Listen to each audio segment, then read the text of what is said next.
साथियों, बदलता हुआ भारत आज पुरानी चुनौतियों को समाप्त करते हुए आगे बढ़ रहा है। हम समस्याओं के स्थायी समाधान पर, परमानेंट सॉल्यूशन पर जोर दे रहे हैं और इसका एक उदाहरण पीएम गति शक्ति नेशनल मास्टर प्लान भी है। यहाँ उद्योग जगत के साथी बैठे, मैं चाहूंगा कि आप जाकर उस पोर्टल को देखिए। देश में रेल, रोड जैसे फिजिकल इंफ्रास्ट्रक्चर के लिए, स्कूल बनाने हो, हॉस्पिटल बनाने हो, ऐसे सोशल इंफ्रास्ट्रक्चर के लिए पीएम गति शक्ति नेशनल मास्टर प्लान एक बहुत बड़ा गेम चेंजर साबित होने जा रहा है। इसमें अलग अलग लेयर के 1600 से ज्यादा अलग अलग लेयर्स के डेटा उसके अंदर डिजिटल प्लेटफॉर्म पर लाया गया है। कोशिश यही है देश का समय और देश का पैसा पहले की तरह बर्बाद ना हो। साथियों, आज भारत में नवनिर्माण की क्रांति चल रही है। बीते 9 साल में भारत में आधुनिक इंफ्रास्ट्रक्चर के निर्माण के लिए करीब करीब 34 लाख करोड़ रुपए खर्च किए गए हैं। 34 लाख करोड़। इस साल के बजट में भी कैपिटल एक्सपेंडिचर 10 लाख करोड़ रुपए रखा गया है। नए एयरपोर्ट, नए एक्सप्रेसवे, नए रेल रूट, नए ब्रिज, नए अस्पताल। आज भारत जिस स्पीड और स्केल पर काम कर रहा है, यह वाकई अभूतपूर्व है। 70 साल में, ये और मैं किसी की आलोचना करने के लिए नहीं कह रहा हूं, लेकिन हिसाब किताब के लिए कुछ रेफरेंस जरूरी होता है।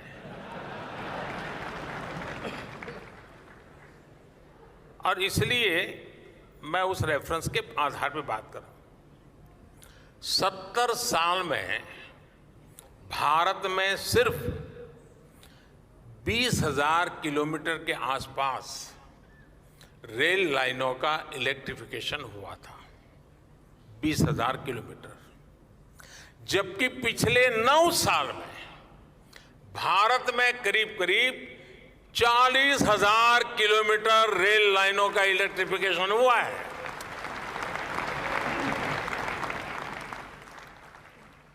दो 2014 से पहले हमारे देश में हर महीने सिर्फ 600 मीटर, किलोमीटर मत समझना, सिर्फ 600 मीटर नई मेट्रो लाइन बिछाई जा रही थी। आज भारत में हर महीने 6 किलोमीटर नई मेट्रो लाइन का काम पूरा हो रहा है।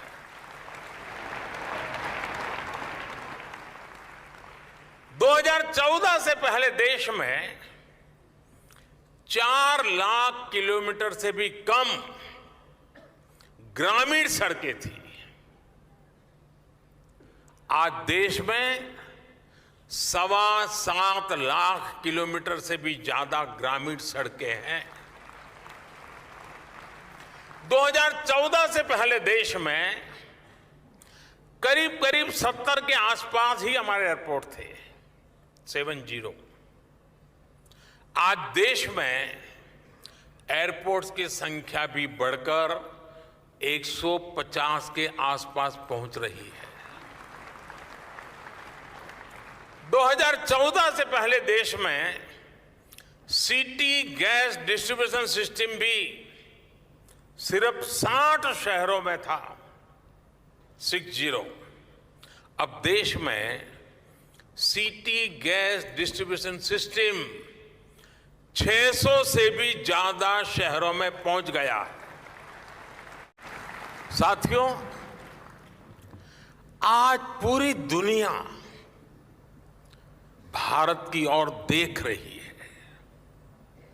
भारत आज वो हासिल कर रहा है जो पहले अकल्पनीय था, कोई सोच भी नहीं सकता था। विकसित होने के लिए हमें बड़ा सोचना ही होगा, बड़े लक्ष्य हासिल करने ही होंगे। इसलिए think big, dream big, act big, इस सिद्धांत को अपनाते हुए भारत आज तेजी से आगे बढ़ रहा है। और कहा भी गया है, इतने ऊंचे उठो कि, इतने ऊंचे उठो कि जितना ऊंचा गगन है। हम पहले से बड़ा निर्माण कर रहे हैं, हम पहले से बेहतर निर्माण कर रहे हैं, हम पहले से तेज गति से निर्माण कर रहे हैं। पूर्व से लेकर पश्चिम तक, उत्तर से लेकर दक्षिण तक भारत का इंफ्रास्ट्रक्चर बदल रहा है। दुनिया का सबसे बड़ा सोलर विंड पार्क आज भारत में बन रहा है। दुनिया का सबसे ऊंचा रेल ब्रिज आज भारत में है। 10,000 फीट से अधिक की ऊंचाई पर दुनिया की सबसे लंबी टनल आज भारत में है। दुनिया की सबसे ऊंची मोटरेबल रोड आज भारत में है। दुनिया का सबसे बड़ा क्रिकेट स्टेडियम आज भारत में है। दुनिया की सबसे ऊंची प्रतिमा आज भारत में है। एशिया का दूसरा सबसे बड़ा रेल रोड ब्रिज भी भारत में है। आज भारत दुनिया के उन देशों में है जहां ग्रीन हाइड्रोजन पर इतना बड़ा काम हो रहा है। साथियों, आज हमारी सरकार के स्तंभ और पिछले टर्म के कार्यों का परिणाम पूरा देश देख रहा है। आज देश का विश्वास पक्का हो गया है कि अब भारत की विकास यात्रा रुकने वाली नहीं है।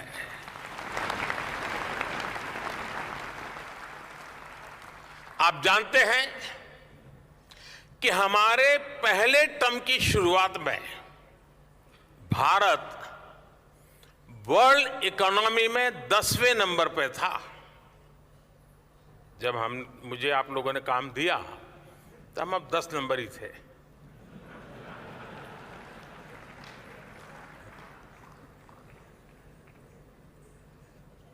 दूसरे टर्म में आज भारत दुनिया की 5वीं सबसे बड़ी इकोनॉमी है।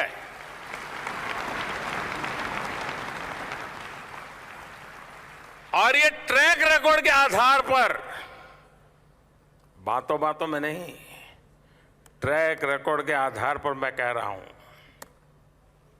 मैं देश को ये भी विश्वास दिलाऊंगा कि तीसरे टर्म में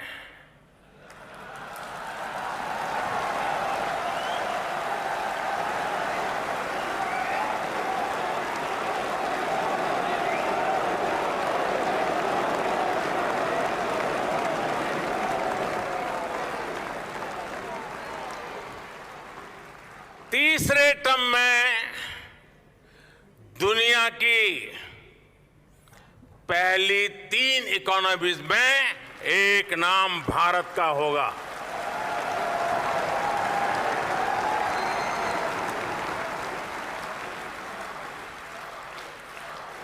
यानी तीसरे टर्म में पहली 3 इकोनॉमी में गर्व के साथ हिंदुस्तान खड़ा होगा दोस्तों।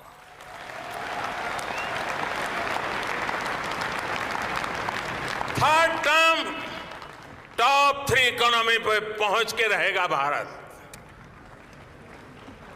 और ये मोदी की गारंटी है।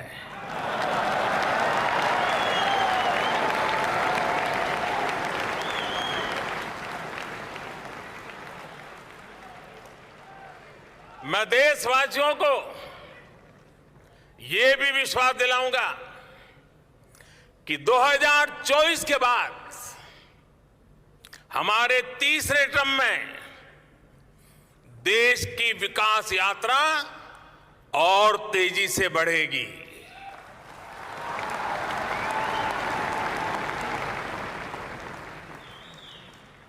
और मेरे तीसरे कार्यकाल में आप अपने सपने अपनी आंखों के सामने पूरे होते देखेंगे।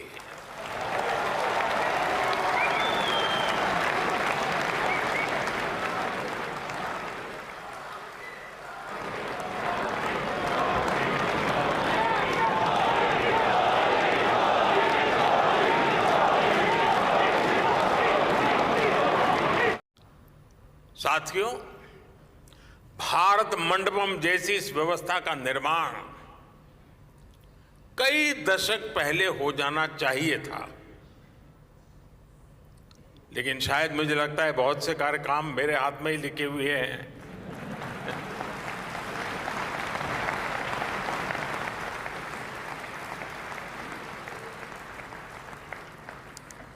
और हम देखें, दुनिया में किसी देश में अगर एक ओलंपिक समिट होता है, पूरी दुनिया में उस देश का प्रोफाइल एकदम से बदल जाता है। आज के विश्व में इन चीजों का महात्म्य बहुत बड़ा हो गया है और देश का प्रोफाइल भी बहुत मायने रखता है। और ऐसी ही व्यवस्थाएं हैं जो कुछ न कुछ उसमें वैल्यू एडिशन करती है। लेकिन हमारे देश में कुछ अलग सोच के लोग भी हैं। नकारात्मक सोच वालों की कोई कमी तो है नहीं हमारे यहाँ। इस निर्माण को रोकने के लिए भी नकारात्मक सोच वालों ने क्या क्या कोशिशें नहीं की। खूब तूफान मचाया गया, अदालतों के चक्कर काटे गए, लेकिन जहां सत्य होता है वहां ईश्वर भी होता है।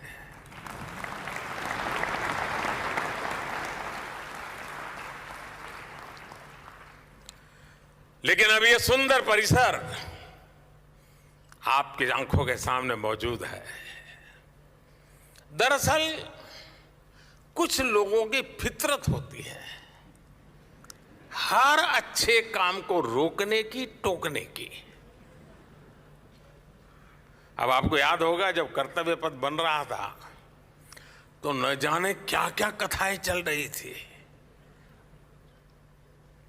फ्रंट पेज पर ब्रेकिंग न्यूज में क्या कुछ चल रहा था। अदालत में भी न जाने कितने मामले उठाए गए थे। लेकिन जब अब कर्तव्य पथ बन गया, वे लोग भी दबी जुबान में कहने लगे, यार अच्छा हुआ है, कुछ देश की शोभा बढ़ाने वाला है। और मुझे विश्वास है कुछ समय बाद भारत मंडपम के लिए भी वो टोली खुल करके बोले या ना बोले, लेकिन भीतर से तो स्वीकार करेगी। और हो सकता है किसी एक समारोह में यहां आकर के लेक्चर देने भी आ जाएंगे। फ्रेंड्स, कोई भी देश हो, कोई भी समाज हो, वह टुकड़ों में सोचकर, टुकड़ों में काम करके आगे नहीं बढ़ सकता। आज एक कन्वेंशन सेंटर, ये भारत मंडपम इस बात का भी गवाह है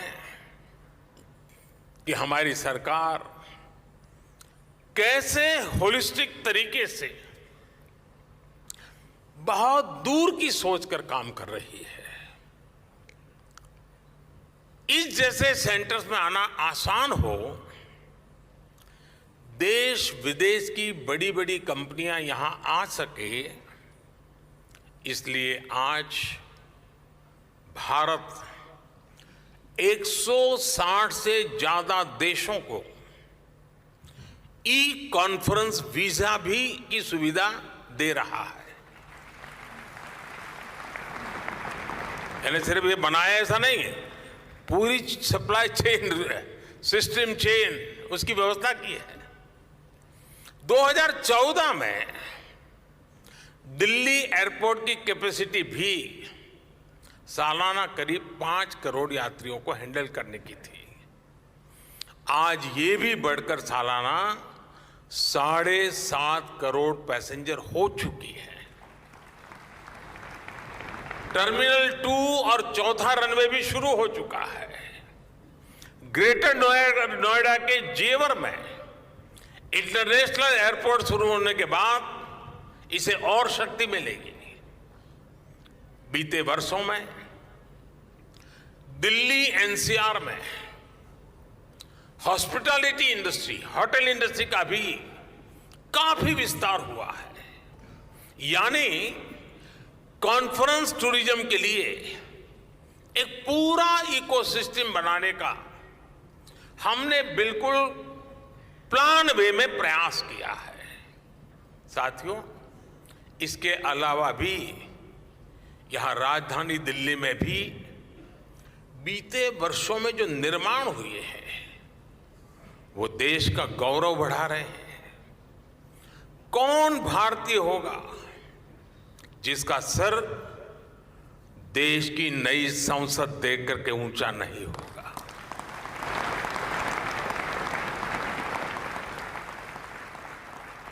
आज दिल्ली में नेशनल वॉर मेमोरियल है, पुलिस मेमोरियल है, बाबा साहब आंबेडकर मेमोरियल है। आज कर्तव्य पथ के आसपास सरकार के आधुनिक ऑफिसेस, दफ्तर, उस पर बहुत तेजी से काम चल रहा है। हमें वर्क कल्चर भी बदलना है, वर्क एनवायरनमेंट भी बदलना है। आप सब ने देखा होगा प्राइम मिनिस्टर्स म्यूजियम से आज नई पीढ़ी को देश के सभी पूर्व प्रधानमंत्रियों के बारे में वहां जानने का मौका मिल रहा है।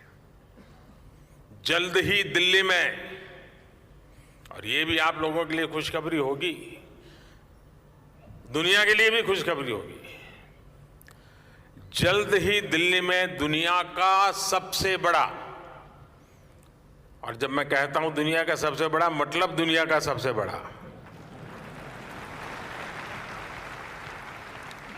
दुनिया का सबसे बड़ा म्यूजियम युगे युगीन भारत भी बनने जा रहा है।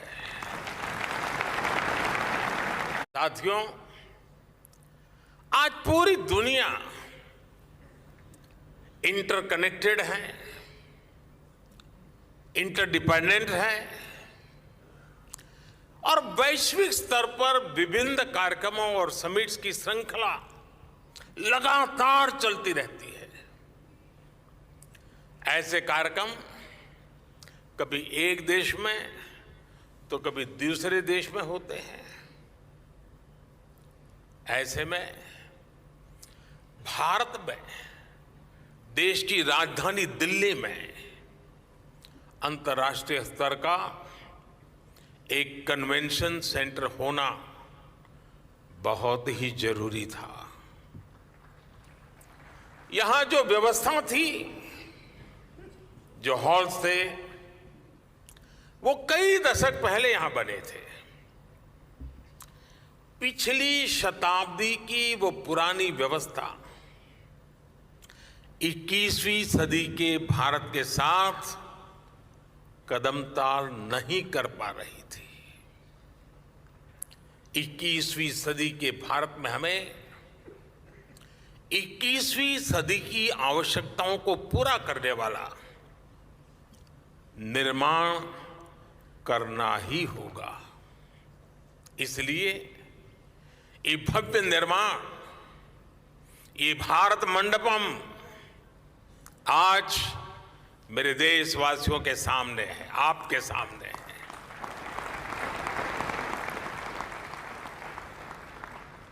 भारत मंडपम देश विदेश के बड़े बड़े एग्जीबिटर्स को मदद करेगा।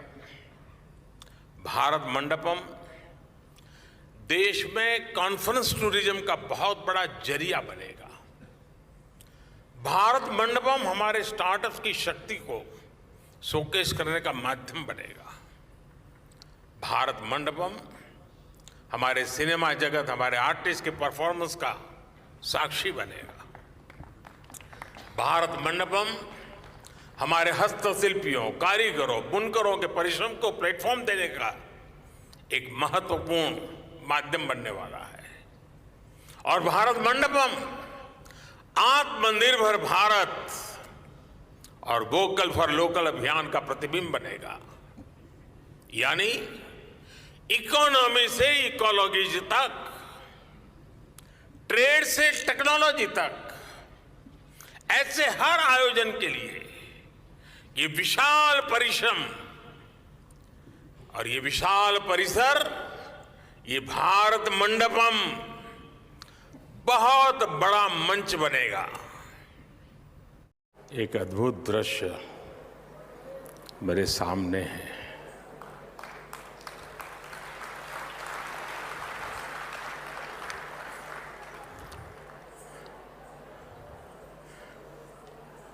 भव्य है, विराट है, विहंगम है। और ये आज का ये जो अवसर है, इसके पीछे जो कल्पना है, और आज हमारी आंखों के सामने उस सपने को साकार होते हुए देख रहे हैं, तब मुझे एक प्रसिद्ध कविता की पंक्तियां गुनगुनाने का मन करता है। नया प्रात है, नया प्रात है, नई बात है, नई किरण है, ज्योति नई, नई उमंगे, नई तरंगे, नई आस है, सांस नई। उठो धरा के अमर सपूतों, उठो धरा के अमर सपूतों, पुनः नया निर्माण करो। जन जन के जीवन में फिर से नई स्फूर्ति, नव प्राण भरो।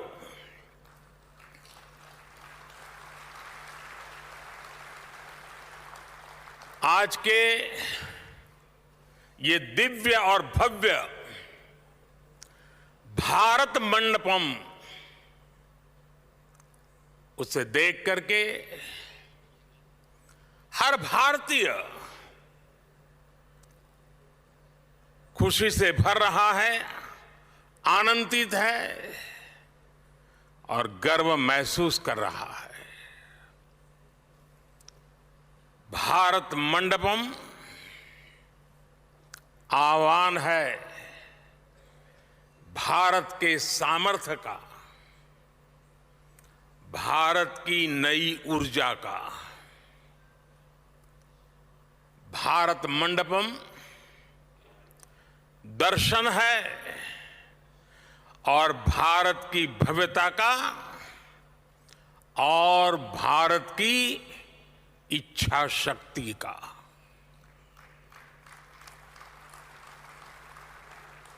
कोरोना के कठिन काल में जब हर तरफ काम रुका हुआ था, हमारे देश के श्रमजीवियों ने दिन रात मेहनत करके इसका निर्माण पूरा किया है।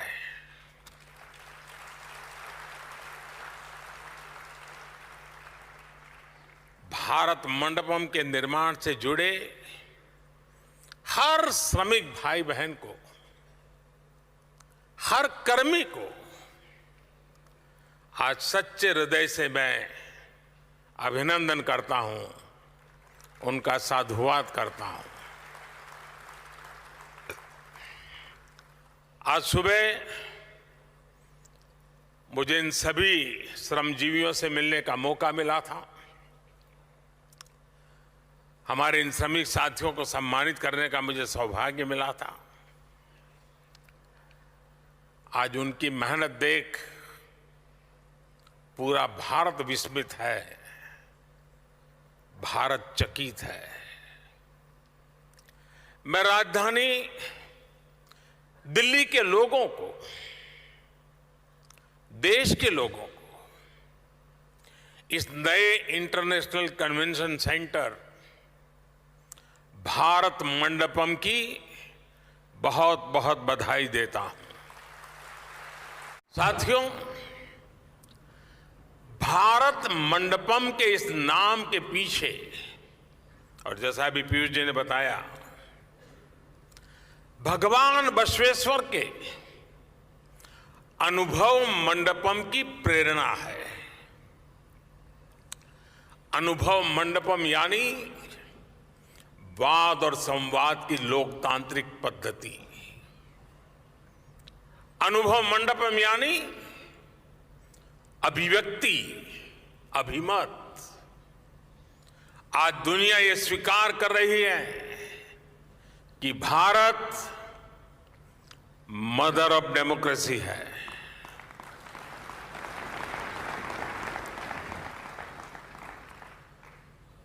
तमिलनाडु के उत्तरा मेरूर में मिले शिलालेखों से लेकर वैशाली तक भारत की वाइब्रेंट डेमोक्रेसी सदियों से हमारा गौरव रही है। आज जब हम आजादी के 75 वर्ष होने पर अमृत महोत्सव मना रहे हैं, तो ये भारत मंडपम हम भारतीयों द्वारा अपने लोकतंत्र को दिया एक खूबसूरत उपहार है। कुछ हफ्तों बाद यहीं पर G20 से जुड़े आयोजन होंगे। दुनिया के बड़े बड़े देशों के राष्ट्राध्यक्ष यहां उपस्थित होंगे। भारत के बढ़ते हुए कदम और भारत का बढ़ता हुआ कद, इस भव्य भारत मंडप से पूरी दुनिया देखेगी।